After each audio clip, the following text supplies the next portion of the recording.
eyes that see and ears that hear, and liberate us with the truth. Father, we seek you. Be our speaker today. We have gathered to hear you, not any human being but you alone. Be our speaker. Use only your servant, but do your will, accomplish your purpose, send your word that can heal all of us, and then glorify only yourself as you set your people free. We seek you, Father, confident that you will grant our request as we ask in the name of Jesus our Lord, your Son. Amen. 10 terrible curses. Tayo po'y magbilang. Baka meron tayo ng isa sa mga 10 matitinding mga sumpa. There are many curses in the Bible, but we're going to focus on 10 to see how free we are from such curses. In relation to God, we're going to discuss 4 curses. 4 na sumpa na dumarating nang may kinalaman sa ating pakikitungo sa Diyos. Curse number 1 is a curse for making religious idols. May sumpa ang paggawa ng mga Diyos-Diyosan. According to Deuteronomy 27:15, cursed is the man who carves an image or casts an idol, a thing detestable to the Lord. Sumpain o isinusumpa ang isang tao na lumililok ng anumang Diyos-Diyosan sapagkat ito ay kinamumuhian ng Diyos. So there is a curse for making idols. At merong curse po, may sumpa na lumilipat doon sa mga yumuyuko at naglilingkod sa mga Diyos-Diyosan. Napakalaki ng sumpa, kaya kailangan pong ituro.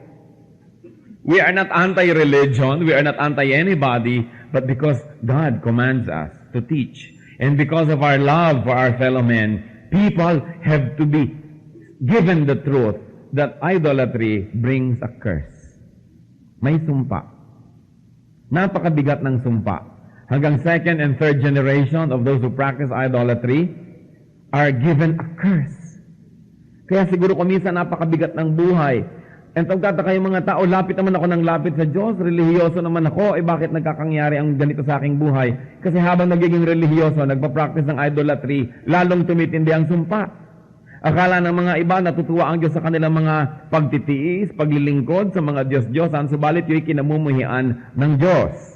Deuteronomy 27:15, cursed is the man who carves an image or casts an idol, a thing detestable to the Lord. Isang sumpa. Another curse is a curse for those who rely on works instead of grace for salvation. Sabi po sa Galatians 3:10, all who rely on observing the law are under a curse. For it is written, cursed is everyone who does not continue to do everything written in the book of the law. Napakalalim po ang mga epekto nito sa ating buhay. Sino man daw ang hindi susunod sa lahat ng iniuutos sa Biblia ay may sumpa sa kanyang buhay. Kaya ang tanong, sino pong tao ang makasusunod sa lahat ng utos ng Diyos sa lahat ng oras? Meron po ba? Wala.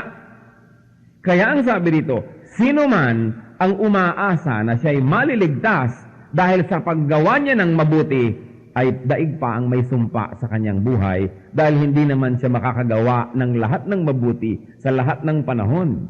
Kung gayon, ang umaasa sa paggawa ng mabuti para maligtas ay mapupunta sa kapahamakan, siya'y nasa ilalim ng isang sumpa. Cursed is a person who relies on works instead of grace. Ang tanong ay ganito, bakit pa nagbigay ng mga batas para sundin?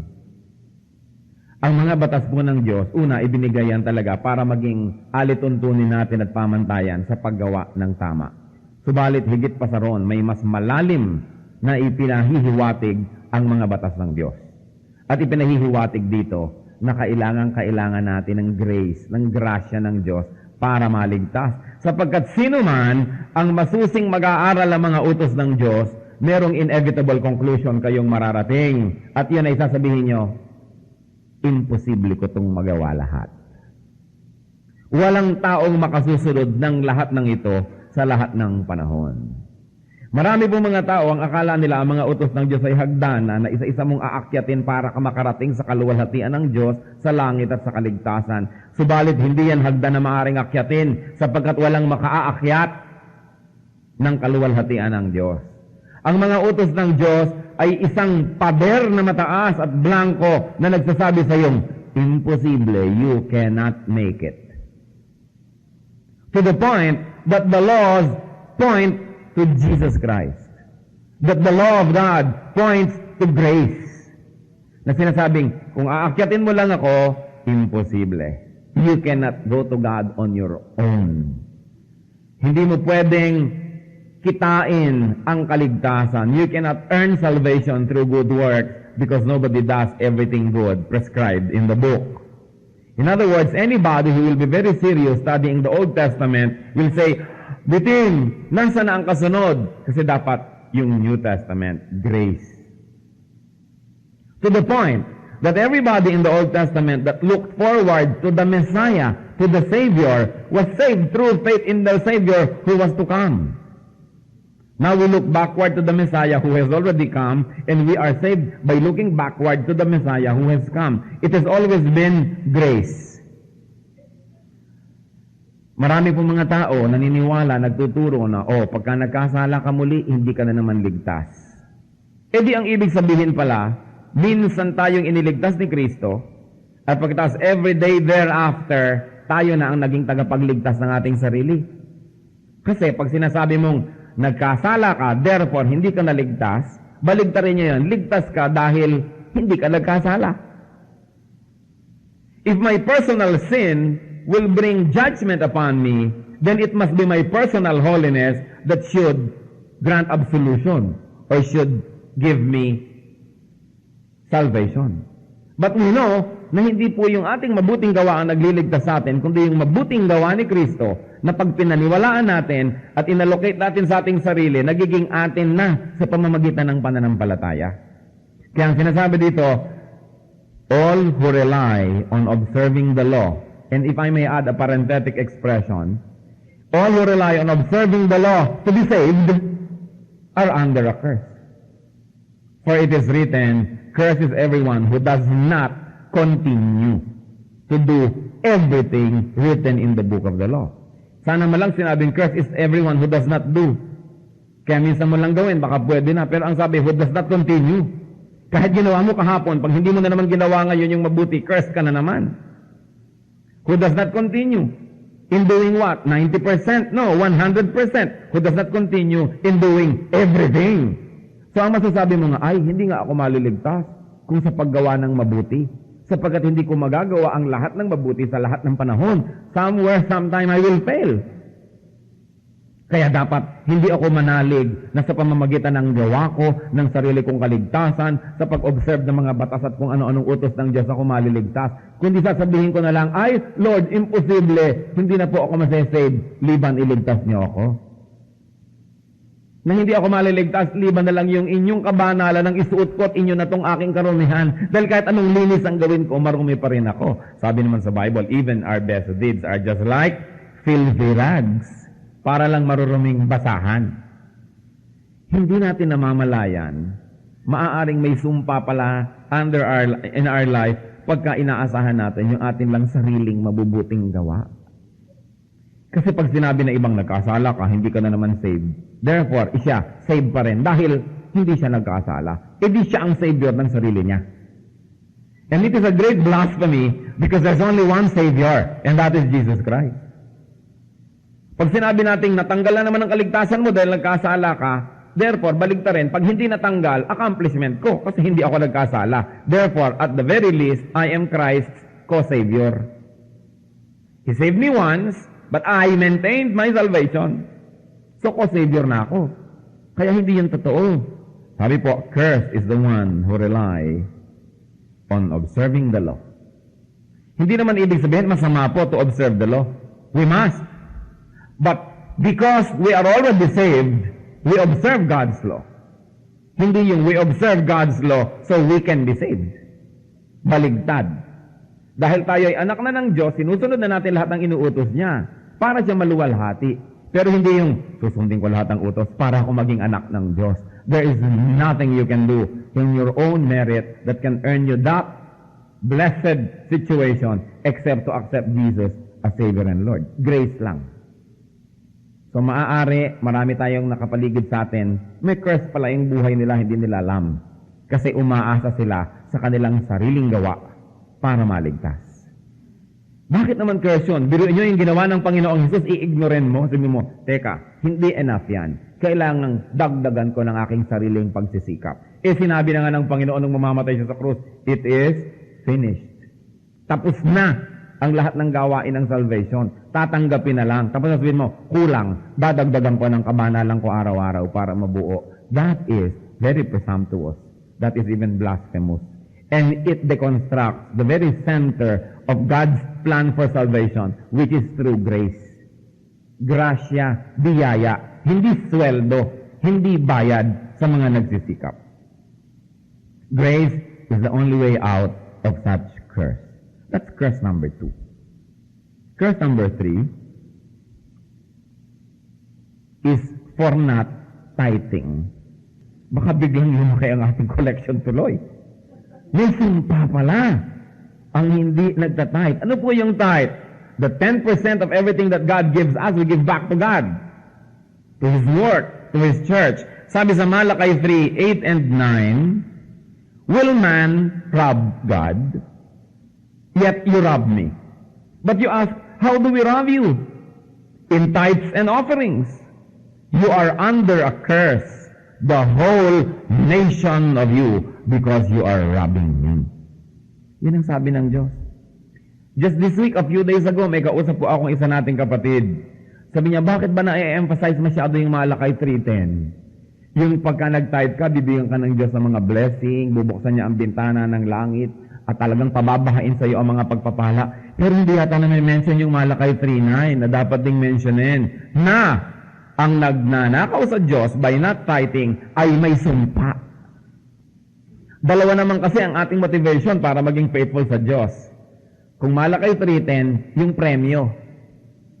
Kung Malakay 3:9, yung parusa. Kung hindi mo gawin. So, pagdugtong-tungtungin nating lahat na ang hindi nagtatithe sa Panginoon ay magnanakaw. Bakit titigan nyo nga ang inyong katabi?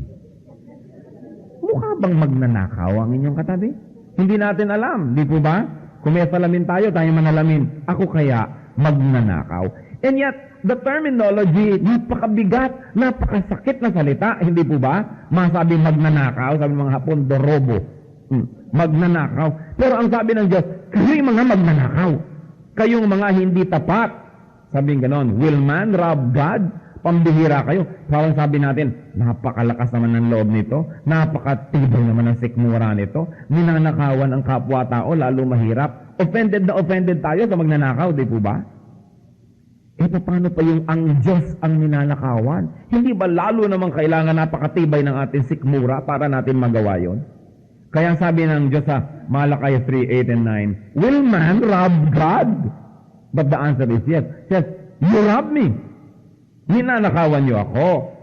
At tatanungin niyo pa ako, paano namin po kayo ninanakawan?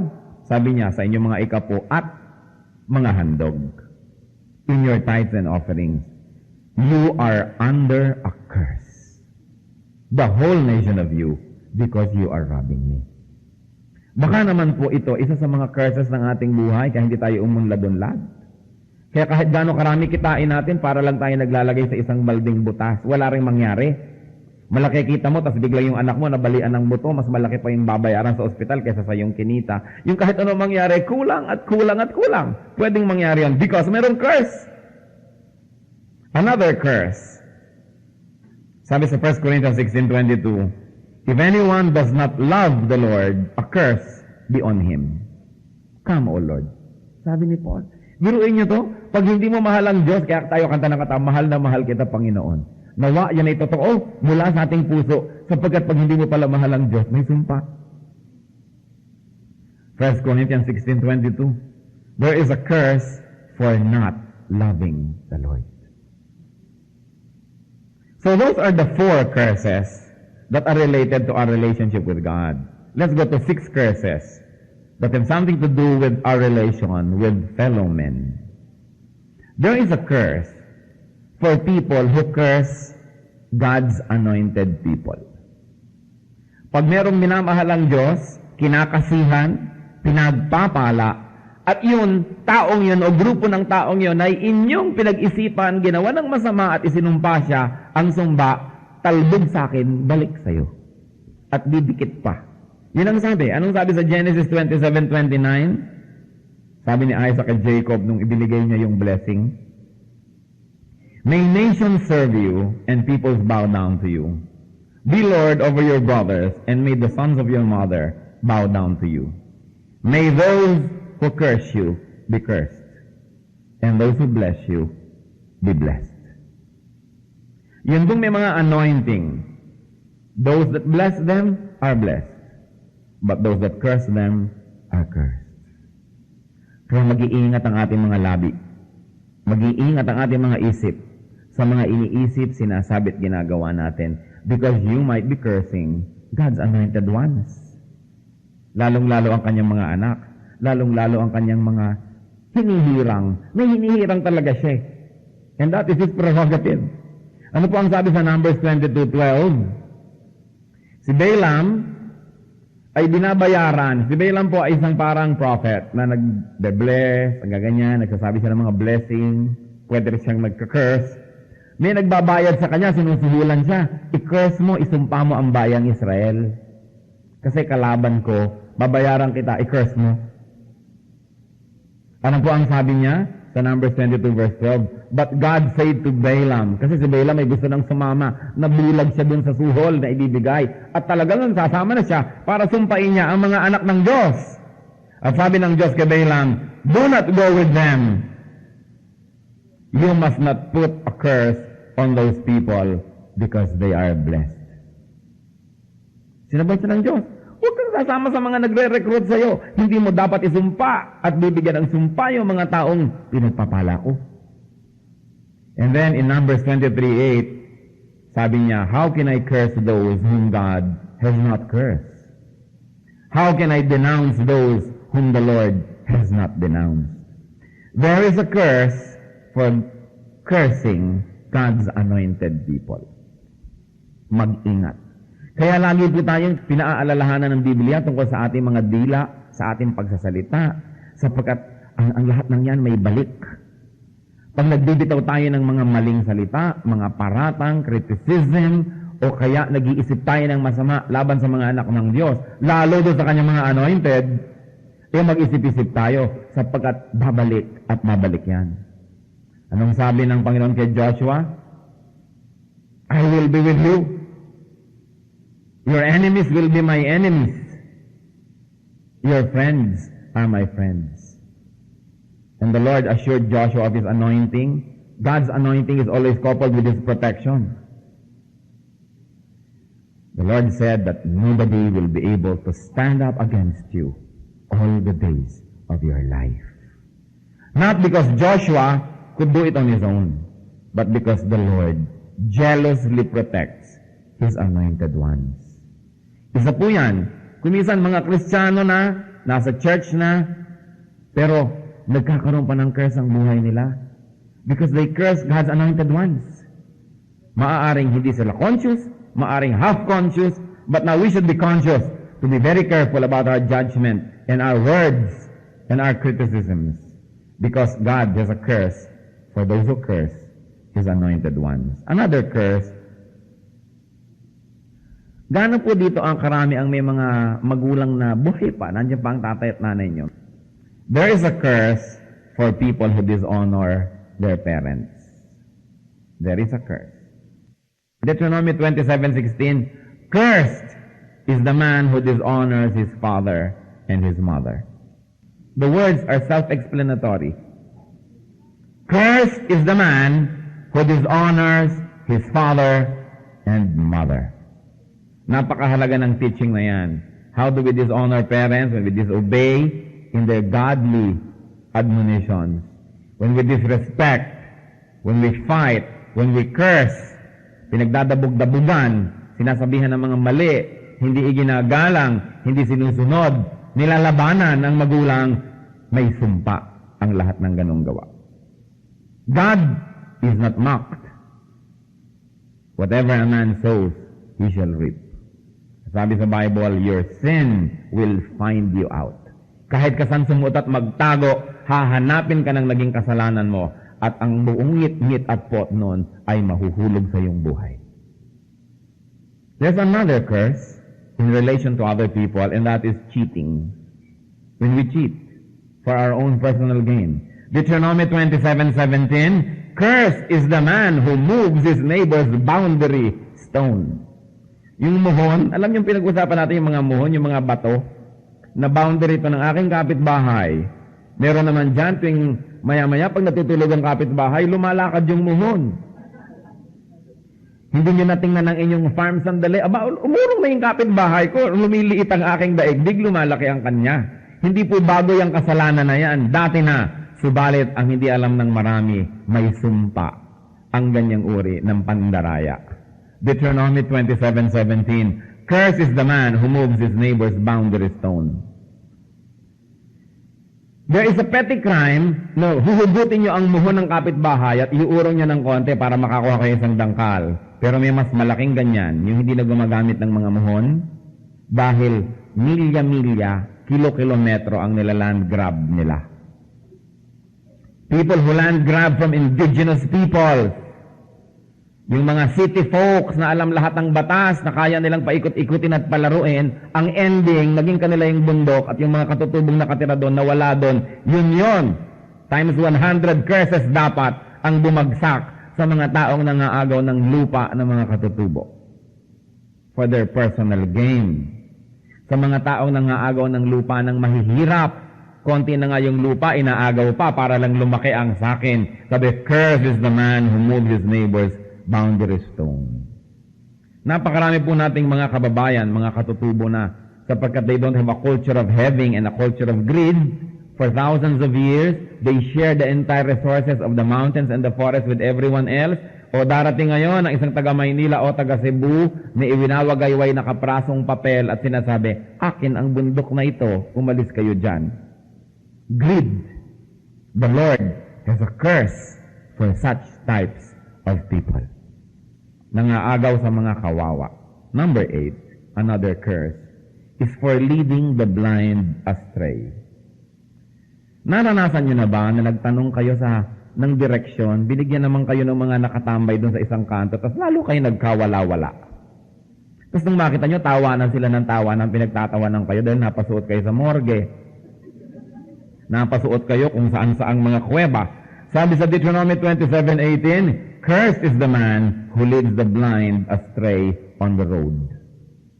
Of course, una, yung technical, yung kwan lamang, yung blind na physical blind.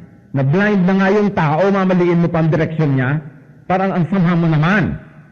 Pero marami pong tao, kahit nakakakita yung dalawang mata nila, blind din. Kasi hindi nila alam ang totoo. Naghahanap ng katotohanan, pupunta sa manghuhula, at kung ano-anong sasabihin ni manghuhula sa kanya, yun din yon, leading the blind astray. Mga taong pupunta sa counselor dahil nanghihina ang loob, mamaya yung counselor ang nagsasamantala sa kahinaan ng mga tao sapagkat naipahayag sa kanila ang mga kahinaan. Yung mga tao na ng oras na malaman mo ang kahinaan ng iyong kapwa, binablockmail mo ngayon at lalo mo siyang pinagsasamantalahan. Pare-pareho po yan under this curse. There is a curse for those who lead the blind astray. Kung minsan litong-lito na nga yung tao, hihingi ng payo, ang ipapayo nyo, yung makabubuti para sa inyo, hindi para sa kanya. That is the same. Whenever it is your interest, and not the interest of the weak, the blind, that you take into consideration, there is a curse awaiting you for leading the blind astray. Kaya ang dami-dami pong sumpa sa mga religious leaders. Ang dami-daming sumpa sa mga relihiyon na nagdadala sa mga tao sa higit lalong kapahamakan. Simba na nga ng simba yung tao dahil ayaw magpunta sa impyerno, lalong napa-expressway dahil sa mga maling turo. Kaya nga donate na ng donate yung tao para huwag siyang mapasali sa impyerno. Yung pala lalong napadiin ang kanyang kaso. Lalapit siya sa mga relihiyoso, tuturuan pa siya ngayong sumamba sa mga Diyos-Diyosan. Lalo siyang napahamak, mabuti pa wala na lang siyang relihiyon. For leading the blind astray. For teaching ideas that are not biblical. For teaching people to go against what the Bible says. That is leading the blind astray. Kitang-kita po natin. Second commandment sa Bible, nakalagay, huwag kang gagawa ng anumang bagay na nililok, na anumang kawangis ng anumang nasa langit o sa lupa. Huwag kang yuyuko sa kanila, huwag mo silang paglilingkuran. It's a very, very clear teaching and commandment and admonition against idolatry. And yet, there are many churches in this country na pag nakinig kayo sa kanila, lalo kayong mabubulid sa impyerno. Bakit? Nakalagay sa labas ng kanilang mga simbahan at mga pader, ang 10 utos.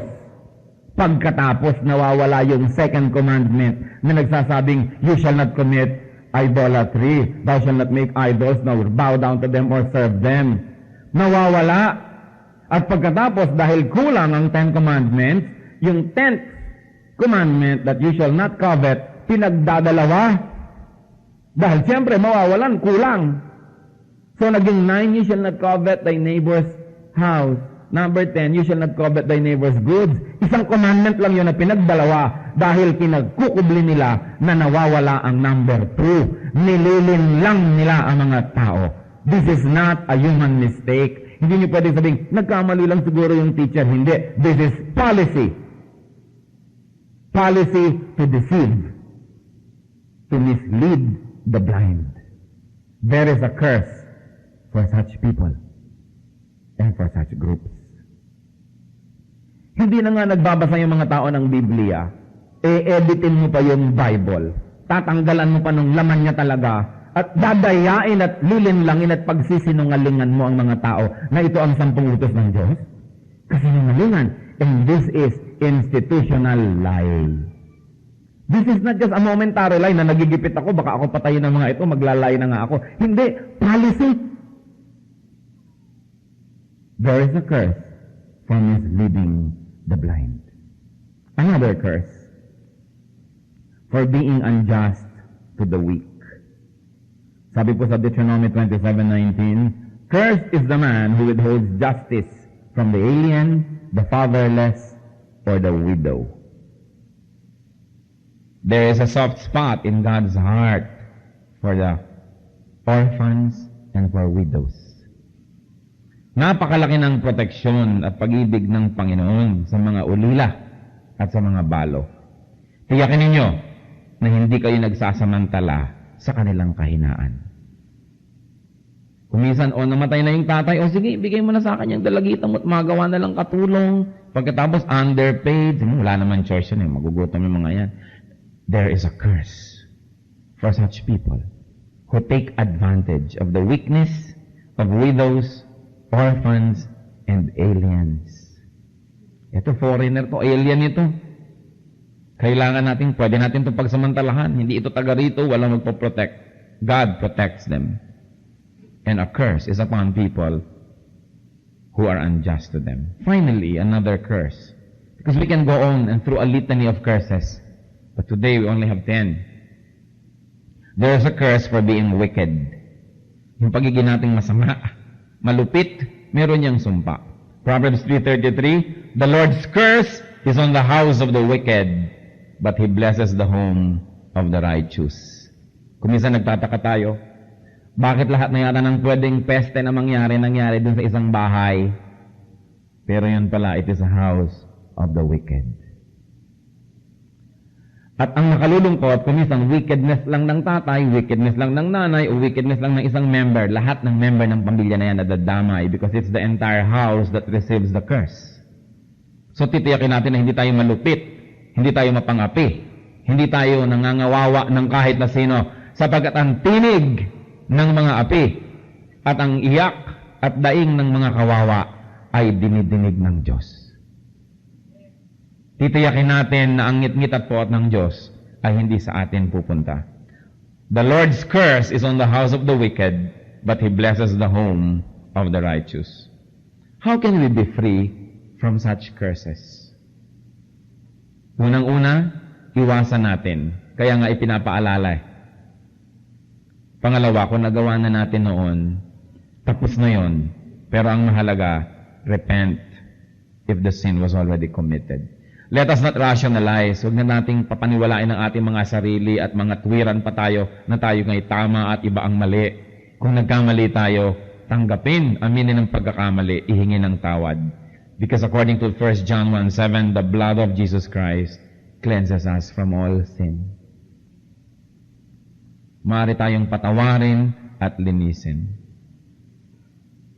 And then if there are people who are cursing you, people who are not nice to you, people who are evil to you, do not return evil for evil. As we always like to say, pag gumawa ang isang tao ng masama, at sinuklian nyo rin ng masama, edi pareho na kayong masama. Ang pinagkaiba lang nauna siya ng ilang paligo. Pero sinundan nyo agad-agad, di pareho na. But you return good for evil. Ang sabi ng Panginoon, bless those who curse you. Luke 6:28, bless those who curse you. Pray for those who mistreat you. Yan ang tamang tugon ng mga anak ng Diyos sa mga maling ginagawa sa atin ng sanlibutan. Huwag tayong gaganti. Hindi naman ibig sabihin that you will not seek redress or justice, but don't return evil for evil. Sabi ng iba, hindi ba sabi sa Bible, tooth for a tooth, eye for an eye? Mali pong application yun. The policy of tooth for a tooth is a judicial policy. Meaning, nasa manual yun ng mga hukom. Hindi yun para sa taong bayan. Kaya kung ako hukom, nakikinig ako ng inyong kaso. Ninakawan yun ng isang kalabaw. Ang sabi ng manual ko, a tooth for a tooth. O bayaran din ng isang kalabaw. Binali mo ang kanyang paa, a tooth for a tooth. O, baliin din ang paa nito. Pero yung hukom ang magbibigay nun, hindi yung naapi. Hindi yung nagsasakdal. Kasi ang hukom, pag nagbibigay ng hatol, according to the books, hindi siya personally responsible. Sinusunod lang niya yung policy. Pero pag tayo ang naghatol, na hindi naman tayo ang hukom, we become responsible. Kaya nakikita nyo, pinatay niya yon, o siya, bitay din siya. O nang rape ito, ang rape ay para mo na rin pinatay ang isang babae. So, that sentence, yun ang sabi ng a tooth for a tooth, an eye for an eye. Huwag yung ginalit kayo ng kapwa, magagalit din kayo dahil sabi sa Bible, an eye for an eye and a tooth for a tooth. It's a wrong application. Hindi naman kayo hukom. It is in the manual ng mga hukom, kaya misquotation. Remember, sabi sa Romans 12:14, bless those who persecute you.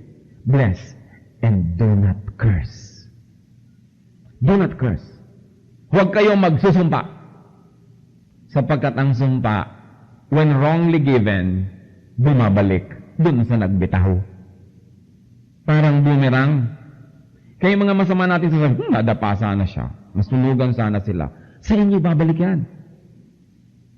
Mabigo sana. Bumagsak sana ang anak niya sa school. Para pare-pareho na lang mga anak namin. Ganyan. Ganyan. Lahat yan bumabalik. Kaya, bantayan niyo po mga kapatid ang inyong isipan. Because, with the judgment you pronounce, you will be judged. The measure you give is the measure you get. That's what the Bible says. So, we Christians bless when we are cursed. When we are persecuted, we pray for our tormentors. Could any one of us be living under a curse right now? Let us bow before the Lord and analyze ourselves. Baka naman kaya hindi matuloy-tuloy ang inyong prosperity, meron palang sumpa. Baka naman kaya hindi matuloy-tuloy ang inyong kaligayahan o hindi dumating-dating ang inyong inaasam-asam na kapayapaan, baka may sumpa ang ating buhay. Baka parang everything goes wrong. Parang pinagkakaisahan kayo ng lahat ng planeta. Baka there is a curse in our lives. Allow the Holy Spirit to move right now. To convict us. And if anyone is convicted by the Spirit, repent today. Not tomorrow. Seek God's forgiveness. Lift the curse from your life and let blessings flow. In silence, let the Holy Spirit finish this message and give us personal applications. Then we will pray.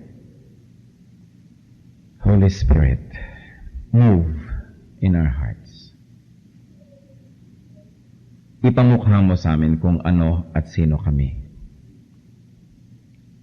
Magsilbi po kayong isang salamin kung saan makikita namin ang katotohanan, kung sino kami sa paningin nyo. Convict us. Shake us out of our comfort zones so we can assess ourselves more correctly. Move among us. Kung sino man sa atin, mga kapatid, ang nagkaroon ng pagbubukas ng isip sa isa o higit pa roon ng mga bahagi ng ating buhay na maaaring may sumpa. Ito na ang panahon upang tayo makalaya. For those who will get Christ's forgiveness must first confess and seek forgiveness. Repent, so that the glorious plan of God may happen in your life, unhindered by such curses. Kung sino man ngayon ang kinausap ng Espiritu, ipinakita na may bahagi ng ating buhay na maaaring maapektuhan ng mga sumpang ito. And you realize that the Lord is speaking to you today. The Lord speaks so we can repent and obey. And you want cleansing. You want restoration. Stand right now while heads are bowed, eyes closed. Kilalanin natin na nagkamali tayo. Kilalanin natin kailangan natin ang pagpapatawad ng Panginoon. At hihingi tayo ng pagpapala na ang mga ito mawalang bisa kung nagkaroon ng bisa sa inyong buhay. We're going to pray right now. Sino man magsasabing, Lord, may curse nga siguro itong buhay ko because of any of those that have already been mentioned. The Lord said, come to me, I will give you rest. Come to the Lord in prayer. Yes, we're going to pray now. Whoever would like to say, Lord, I like your restoration. Forgive me. Take away this curse from my life. Napakarami palang paraan na makaroon ng sumpa. It's not an accident that the Lord brought you here today. He likes to restore you. He likes to forgive. He likes to take away that curse from your life. But you've got to stand up and tell Him, Lord, take it away. I'm sorry for it. Those who would like to receive restoration, freedom from such curse, you stand up where you are. We need to humble ourselves before the Lord so that He may be exalted. We need to admit our shortcomings. God is our judge, not our fellow men. Anybody else, like to say, Lord, isa o higit sa 10 ito, naging guilty ako. Right now, I repent. I'm sorry. Restore me. This is your day of restoration. A beautiful, wonderful day. Na mawawala ang mga tabing ng kadiliman, maliit man o malaki, sa ating buhay. Silently, those who stand and those who still like to stand, do so. Seek God's forgiveness. And I'm going to pray for blessing for you. In silence, seek the Lord's forgiveness and restoration. I cannot do that for you. You've got to do that yourself. Lord, listen to the prayer of your people. Hindi kayang sabihin ng aming labi, Panginoon, ang lahat ng dapat ihingi ng tawad. Subalit sa pagtayo na yung mga anak, kinikilala na mayroong pagkukulang, may pagkakamali. Ipinapaubaya na namin sa iyo, Panginoon, ang pagrabisa ng lahat ng mga dapat na maging dahilan ng pagtayong ito. Maging yung hindi maalala ng mga kapatiran ngayon, naaalala nyo sapagkat alam nyo ang lahat. Wala kaming lihim sa inyo. Panginoon, ang aking hinihiling, Amang Diyos, alang-alang sa dugo ni Kristo, alang-alang sa kanyang mga latay, alang-alang sa kanyang pagtitiis, Alang-alang sa kanyang paghihirap at pag-ibig sa mga nakatayo ngayon sa iyong presensya, igawad niyo po ang pagpapatawad. Ayon na rin sa paghingi ng tawad ng bawat isa. At sa paggawa niyo yan, Panginoon, na naniniwala kaming siyang nais niyong gawin, na iniintay niyo lamang na kami lumapit sa inyo. Alisin niyo, Panginoon, ang anumang sumpa, bahid ng sumpa, na maaaring nagpapahirap sa mga kapatid na ito. We reject and rebuke your works, Satan, in the lives of these people. We shatter to pieces your evil plans against these people as we expose through the light of the gospel the deception that you have inculcated in the lives of many brothers and sisters. And we receive your light, O Holy Spirit. We receive your restoration. Ama, sa pagtayo ng iyong mga anak, sa pagpapakumbabang ito, ibangon mo sila. Patindigin mo sa iyong mga salita. Pasandalin mo sa iyong pag-ibig at liliman mo ng iyong pagmamahal. Father, I ask you on behalf of Jesus, all blessings, material, physical, emotional, spiritual, that have been withheld because of such curses, let these blessings flow into the lives of these people right now. We claim blessings from the very throne of Jesus. We claim our inheritance as children of God through our faith in the Lord Jesus. Let this rich and exuberant and beautiful and refreshing inheritance be released unto your people as they are restored and forgiven through the blood of Jesus Christ. Thank you, Father, for hearing our prayer. Thank you for being so good to us to remind us. Thank you for exposing the truth. And thank you, Lord, for exposing all the lies that could have gone on deceiving us. Thank you for liberation. Thank you for truth. In Jesus' mighty name. Amen.